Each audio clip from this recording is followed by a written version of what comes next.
Here are some other great videos from Cabin Fever Entertainment. Get ready to sign up for a crash course in racing. Take a look at some of the most dramatic crashes in stock car history and share an in-depth discussion by three drivers who know them all too well. Harry Gant, Bill Parsons, and Benny Parsons. You know, we're looking at crashes that happen at 200 miles an hour. 200 miles an hour, folks. That is no exaggeration. Learn how fans can see a wreck developing before the drivers do. Find out why hand signals at 200 miles per hour save lives. And discover how television cameras can help you pick a winner. The tires never hook up the first corner, maybe the first two corners. So Harry, it looked to me like Harry was just being cautious. Featuring special guest, racing legend A.J. Foyt.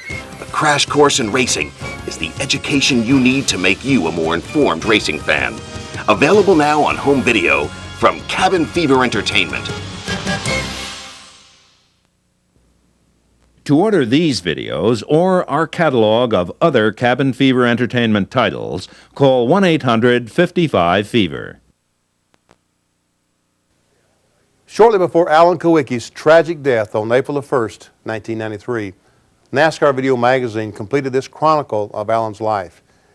It's a story of a champion, a dreamer, and a man the sport of racing will miss and never forget. We dedicate this video to his memory.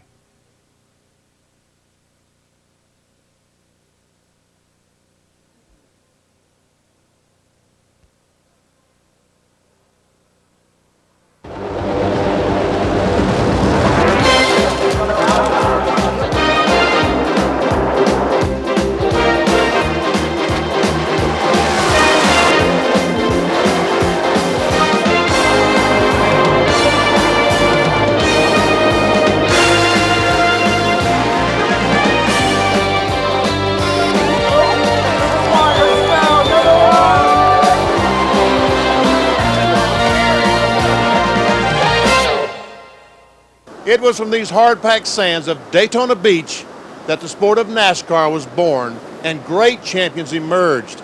Now taking his place among them is a new champion, embodying the independent spirit of NASCAR pioneers who not only drove their cars, but built them too.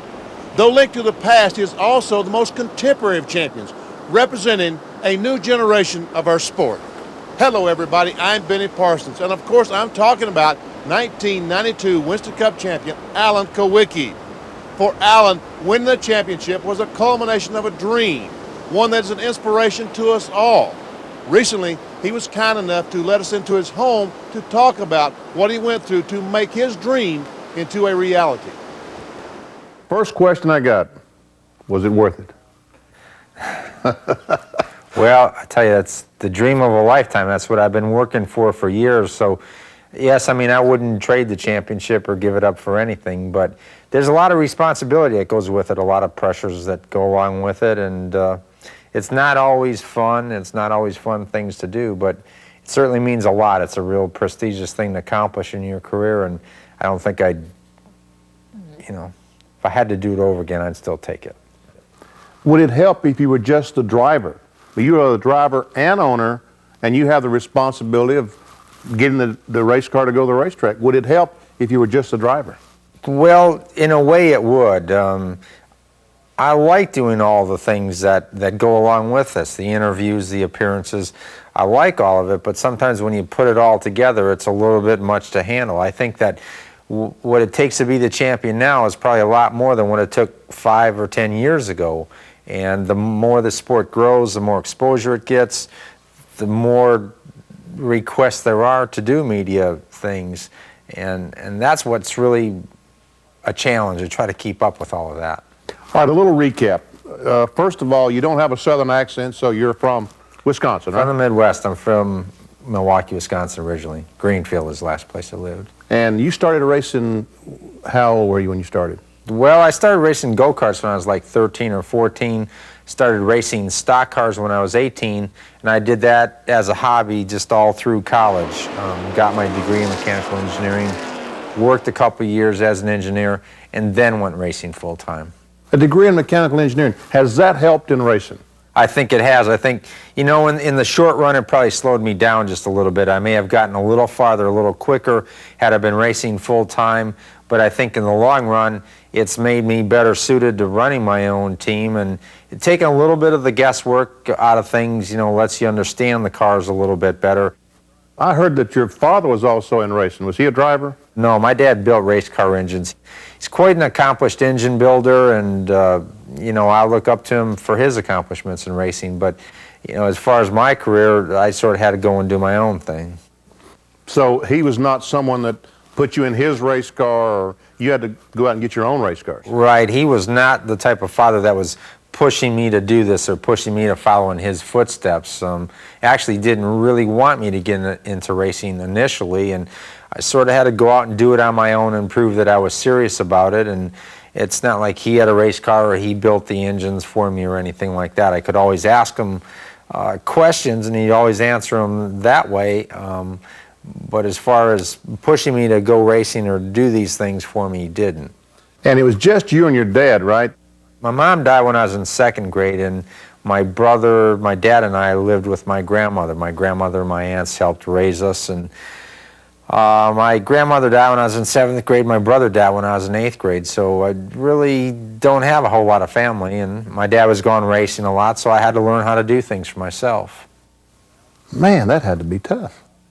Well, it was tough, and you know, you would never choose your childhood to be that way. I mean, I wish a lot of those things never would have happened or happened that way, but you know, in a way it had an effect on me, and you know, maybe in some ways a positive effect. Like I said, you wouldn't choose it to happen that way, but you've got to learn and grow from those experiences, and it's hard to do when you're a kid, when you're that young. But you're one of the most determined people I've ever seen. Do you think that's part of the reason that you're so determined? I think that had some sort of effect like that on me.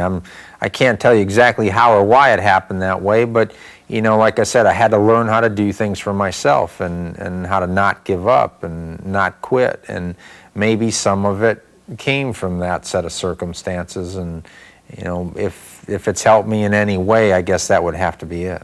Did you always dream of making a living with a race car? Well, from the time that I was probably 18 on, 16 on maybe, I always wanted to be a professional race car driver. And by age, what, 25, you were doing that as a living. And in 1985, the winter of 1985, you got this wild hair, I'm going to go racing down south. It didn't happen that quickly. I mean, I had been thinking about it, dreaming about it for years, and I had been trying to plan this move. Like, I'm not from the South, I don't know a lot of people down there, I don't have a lot of money, but this is really what I want to do, so how am I going to get my foot in the door? And, you know, I attended a few races trying to meet people, and studied other drivers before me, like Rusty Wallace or Mark Martin, guys that had made an attempt to run NASCAR, and tried to learn from what they did right or wrong. And I said, you know, well, now's the time. You know, I'm going to give it a shot. And when it came time to go, it couldn't have happened any worse. I mean, as far as learning from their experiences and having a master plan, there weren't any. When I decided to make the move, there were a couple of potential rides, a couple of potential sponsors, and I said, all right, I'm going to go for it now.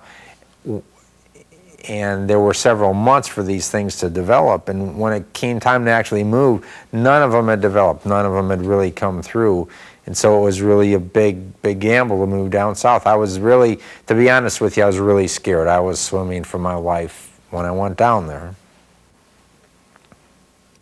It worked. I guess. But how in the world did it work? If you had to, I mean, you made it, it worked, but thinking back on it, I mean, there's just no way that it was going to work. Well, the odds of making it were definitely slim, because like I said, I didn't have a lot of money, I didn't have a ride or a sponsor, and I wouldn't say that it was luck, but timing and things like that played a big role in it. Working hard and being efficient and making the most of any little opportunity that came along and trying to make it into a bigger one. I just took a one-race sponsorship and managed to get a 20 race deal out of Quincy Steakhouses at the time, went on to win the Rookie of the Year title. Got Xerox Antifreeze to sponsor me for the next 4 years. Finally won a race and just worked my way up till eventually we signed on with Hooters Restaurants and went on to win the Winston Cup Championship. When you moved down, when you loaded all your stuff up in the back of that pickup or your trailer, and you moved south from Milwaukee, were you trying to get recognized to the point you could drive for someone else, or did you have the dream of getting your team to compete? I definitely didn't intend to run my own team. I mean, I didn't have enough money to run a team. I mean, I could have gone broke in a matter of 2 or 3 races. I just wanted to get my foot in the door. I just wanted to be a NASCAR, Winston Cup race car driver, drive for a team, work my way up, get a ride with a better team, win some races. I just wanted to be a race car driver. But like I said, when these opportunities didn't develop, I sort of had to try to make something happen. I went out on my own and started running my own team and just took it from there, but that never was the plan initially. Then after, what year, 1990, Xerox left as a sponsor? Things changed in the marketplace. Their advertising agency changed, and they ended up getting out of racing. And the timing was really bad for me because it was rather late in the year, and all the new sponsors that had come along that year had already signed on with other teams. The economy wasn't great. There was the threat of war and eventually war. And, you know, that really put a damper on a lot of sports marketing activities. And I had to start the 91 season with no sponsor and risked everything that I had saved up the previous years to keep the team going. Well, why didn't you go out and look for a ride and just disband the team? At that point, I had made a commitment to stick with my own team. I had... To who? To myself, I guess. I don't know. I hate to fail, and at that point, I had turned down a good ride, and I couldn't give up. But, you know, if I did, it would have been like admitting failure, and I was, you know, I still believed. I still believed that the team would function well. I still believed I would get a sponsor, and, you know, I stuck with it. The guys in the crew stuck with it. We stuck together and started the year with no sponsor and made it happen. But when you went for 3 or 4 months, Alan, when you went to bed at night, you had to go to sleep thinking, am I doing the right thing? Never went to sleep. I stayed up all night worrying about it. No. Oh, I mean, that thought crosses your mind once in a while, but I really, down deep, I think I was determined to give this the best shot and see it through as far as I could. And then if it didn't work out and I would have lost whatever I had saved or earned previous to that, trying to keep the team going, then I would have closed the door on it and I would have said, well, I did the best I could. It didn't work out. Now I'll go drive for someone else.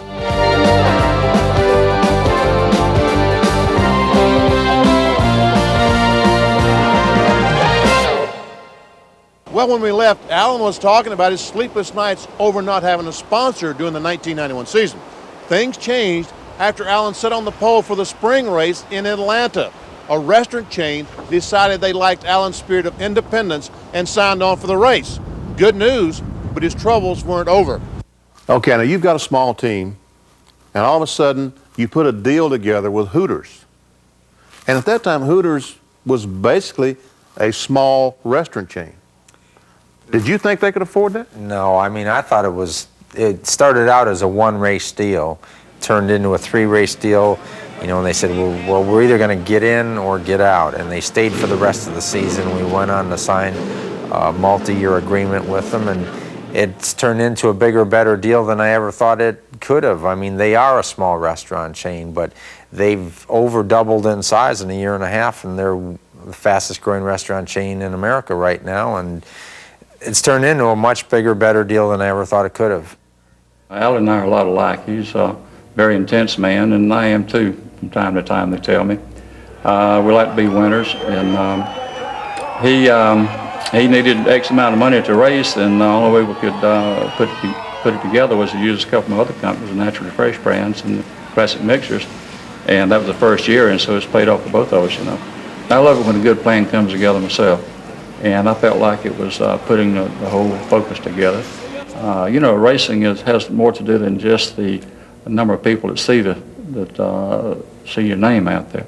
It has to do with the employees, and they need a winner, they need a hero, and that was as much in my mind in doing NASCAR as anything else was. Was Alan Kulwicki part of the reason that they grew so fast? Well, I mean, I wouldn't take credit for that, but I mean, I hope I've done my part to get them a lot more visibility and recognition, and you know, the race fans certainly seem to enjoy frequenting those places, so I think we've done our part to help them out. Now, a race car driver faces many unexpected dangers and challenges, and that's proven particularly true for Alan with Hooters as his sponsor. Sometimes it's a tough job, but Alan has proved tough enough to handle it. Good deal, let's go.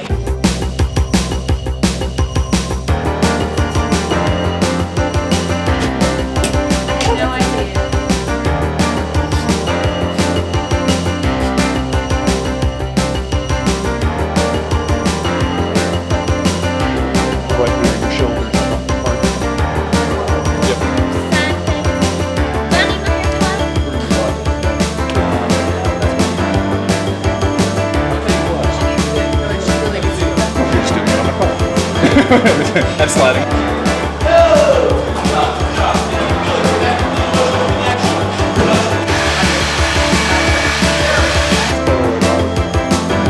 Wednesday, cut that.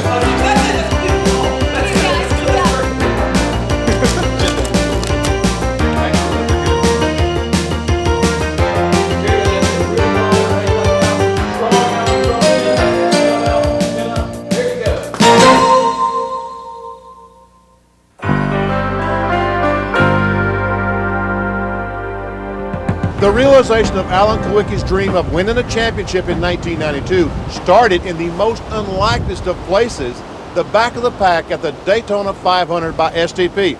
Alan talked with us about how he turned adversity into triumph that day, which he did throughout his 1992 campaign. The year didn't, I would have to say it didn't start out on a great note. I mean, we wrecked what we thought was our best car in the 125 qualifying race. Didn't have a particularly good qualifying time, and actually had to take a provisional spot to start the Daytona 500 because of that wreck.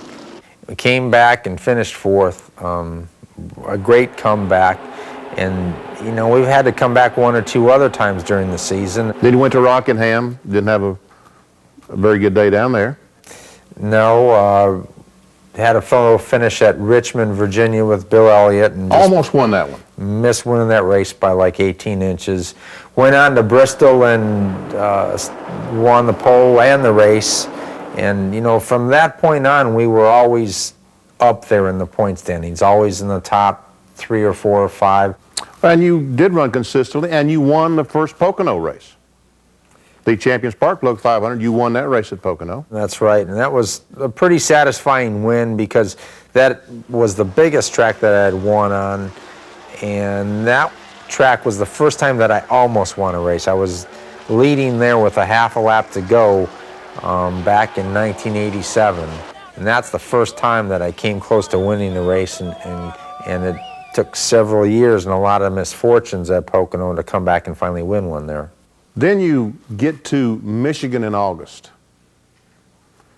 and you qualified on the pole, qualified pole position, and ran pretty well, and all of a sudden just the car just went away, and you ran out of gas, and I don't know what else happened that day, but ended up finishing about 14th or 15th. Right, the second Michigan race, we did run out of gas, and I think finished 14th. And, you know, that was one of those races when you look back at the end of the year and say, well, what could we have done different? I mean, we lost some points that day. You know, that maybe next time around we'll be a little bit smarter, but towards the end of the season we started to pick things back up. We had some more misfortune at Dover, Delaware, had a terrible weekend there. Let's get to Dover. Let's go back to Dover in June. Let's not go back to Dover. Let's go back to Dover in June. How many cars did you wreck up there? Well, I think we bent one front stub all year long, other than Dover, and we bent 8 clips front and rear clips in 2 races at that track. And 8? 8. The front and the back, both clips on 4 cars. One of them was total.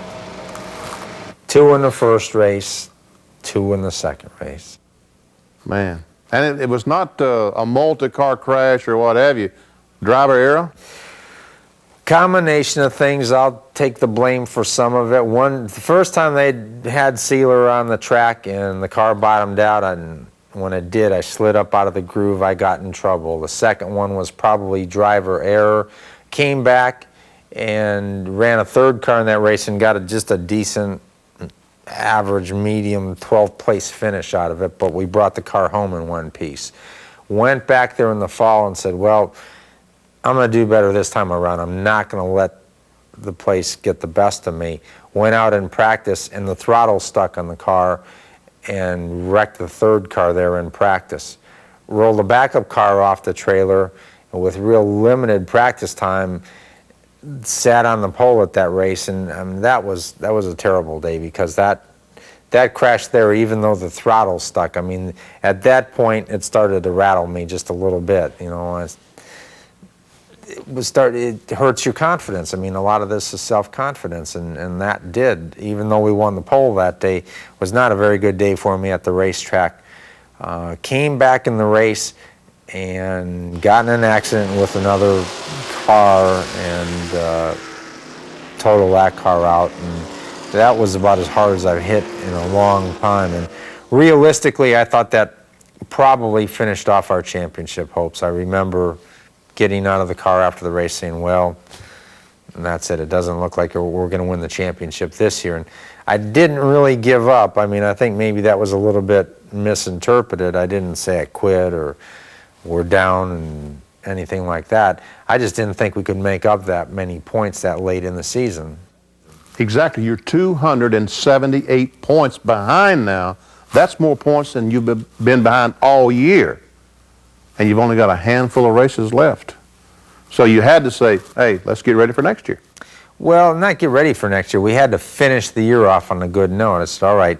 Even if we don't win the championship and we come back, get 2nd, 3rd, 4th out of it, we can still have a real good season here. If we roll over and play dead, we might end up 10th, 12th, 14th, you know, and then they'll say, well, they never should have been up there in the first place. And really, the guys in the crew bounced back from all that adversity that we had at Dover really well. They didn't quit. They didn't give up. Said, hey, don't worry about it. You're all right. And we'll fix these cars. We'll build a new car. Atlanta, the final race, got to be the most exciting race I've ever seen in my life. Did it feel that exciting from where you were sitting in the race car? Late in the race, it did. I mean, it started off as, you know, we're just going to go run our own race. You know, just try to be smart. Don't let anyone else's performance affect what you're going to do. Just go out and run the best that you can. And we ran really well that day. After watching the tape of that race, I think up until the final pit stop or the final laps of that race, Bill and I ran almost 500 miles, probably never more than 3 seconds apart all day long. And as the race went on, we got better and better and then led for a long stretch. And I'll tell you, the guys in the crew did a great job figuring out that, you know, if I held on to lap 310, if I led to that point, I would have led the most laps in the race, and we would have gotten the bonus points for doing that. And we knew at that point that we had the championship won. Even if we didn't win the race, we would win the championship. It was so close. I mean, anything could have happened. I mean, if we'd have broken on the white flag lap and wouldn't cross the start-finish line, you know, then it would have been a tie. And I don't know exactly what would have happened then, but I don't think we would have won. I think we would have tied then. So it was just so close. I wasn't going to be sure until that checkered flag dropped. What did you think when you saw a checkered flag? Well, with a... Is there any way that you could tell us how you felt? There's just, you get like chills up and down your spine. Sort of like the first win at Phoenix when it's like, is this really happening? I mean, this is it right here. This is it right now. And I was really excited. It was a dream of a lifetime, and just really have to thank, you know, everyone that's helped me get to this point. USA Today called your lap, your victory lap, your Polish victory lap, you call it, the top picture of the weekend. You did that at your first victory in Phoenix, and when you won the championship, you made another lap backwards. Why? Well, I wanted to do something that the fans would remember. And I mean, you gotta try to put some interest in this. I mean, it's sports, it's entertainment.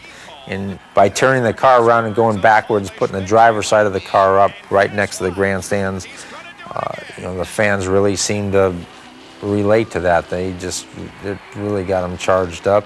When I turned the car around, I mean, all the fans just sort of came down from the stands right to the fence, and you could see them cheering.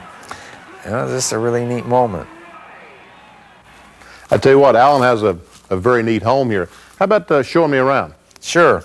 How many bedrooms do you have? Oh, there's 3 bedrooms in here. You could probably convert a couple more, but 3 bedrooms right now. And I like this floor plan because it had a nice big open foyer, and I wanted it to be real open, have a lot of light colored wood in it and light colored wallpaper. Okay, now what's this side?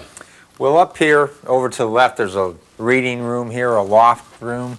Got a couple of guest bedrooms here.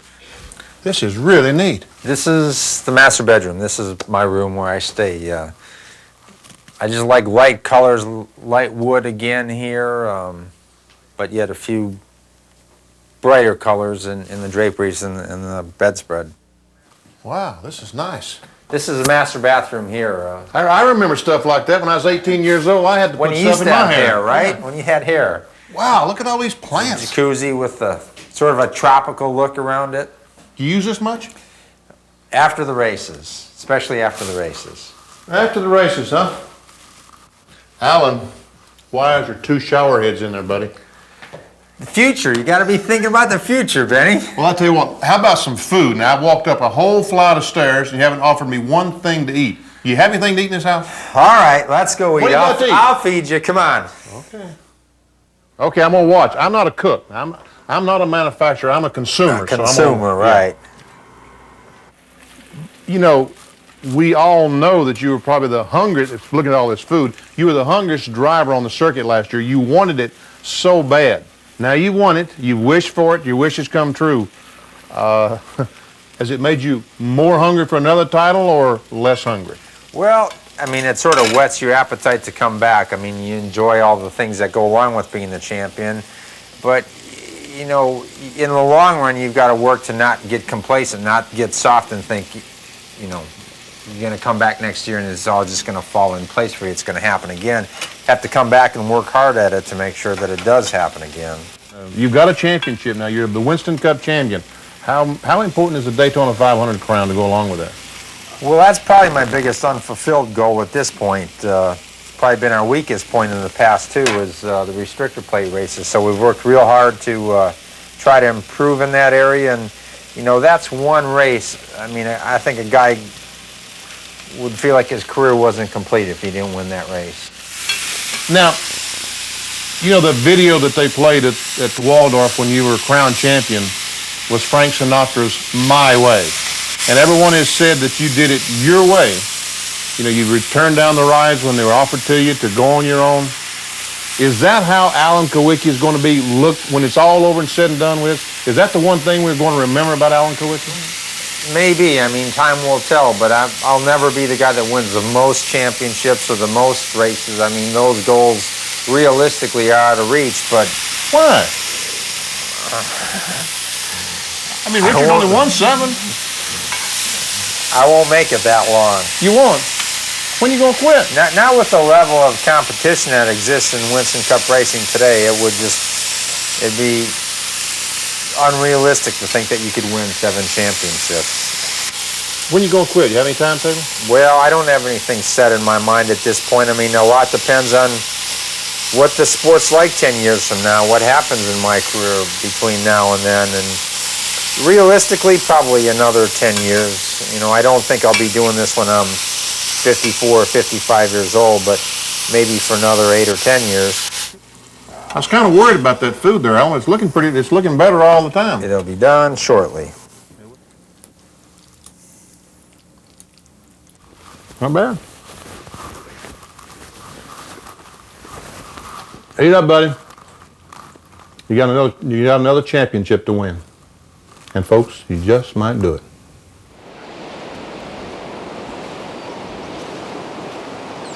You know, for most drivers, winning the championship is sort of like reaching the end of a good book. I know it felt like that for me when I won in 1973, but I came away from the time I spent with Alan with a different feeling. The Winston Cup champion is not an ending, but a beginning. It's a whole new chapter, maybe a whole new book with more for him to prove, more for him to overcome, and forever as the underdog, more dreams for him to fulfill. He's a determined, driven, and intelligent young man. He's a throwback to the days when a driver spent his time behind the wheel, under the hood, and running his own team. But Alan Kulwicki is also a uniquely 90s champion, and his ultimate legacy, the final chapter, is still unfolding.